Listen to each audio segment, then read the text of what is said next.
Sukkot happens to be one of my favorite chagim. Part of it's because it happens to fall during my favorite season, which is fall. I love the crispness of the air and the changing in the environment, the leaves changing colors, and it's really always been a wonderful time. I always remember growing up, jumping in the pile of leaves after having raked them. And I think one of the beautiful things about Sukkot is this concept of the natural environment. It's perfectly placed during the fall, when all these natural changes are occurring.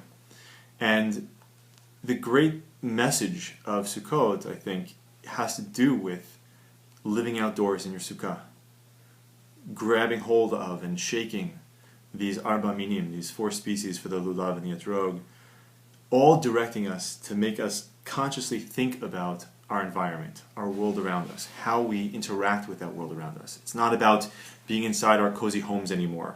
It's about being out there in this changing world in the fall. In a few weeks, we're going to be reading Parshat Bereshit. We start from the very beginning again, another change. And in Bereshit, the very beginning, God tells human beings that we have this responsibility to our world. We have a responsibility of caring for our world, of the animals within it, of the vegetation within it. We can't just use it up and throw it away. When it uses the word v'kivshua, to rule over it, there are many different understandings as to what that could mean. But it's not just a matter of ruling over, like you could do whatever you want with it. We know that when we think of kingship, right? Kingship is not a matter of just having blanket authority in Jewish thought. In Judaism, kingship is about responsibility. It's about you can't do whatever you want. You actually are responsible to the people you govern. Same kind of thing in Bereshit, where God gives us the ruling over the world in which we live. It's a responsible rulership. It's a responsible governance where we have this responsibility towards our environment.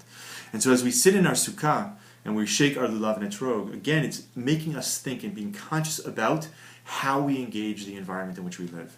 It's about us making sure that as we use things, are we recycling them? Are we reusing those things?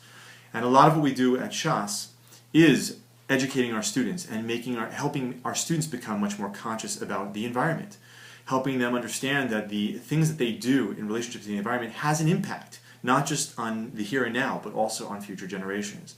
And so you can see recycling in all of our classrooms, and we'll have programming throughout the year. We'll be talking much more about energy usage and just recognizing what our impact, what our footprint is on the world around us.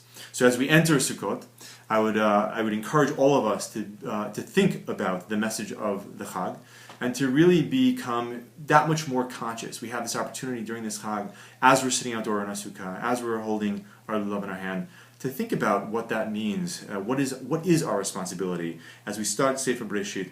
What is God telling us is our responsibility to our world? How do we engage in it? And with that consciousness, hopefully, we'll be able to leave a better world for the next generation. So I wish everyone a Shabbat Shalom and a Chag Sameach. Shabbat Shalom!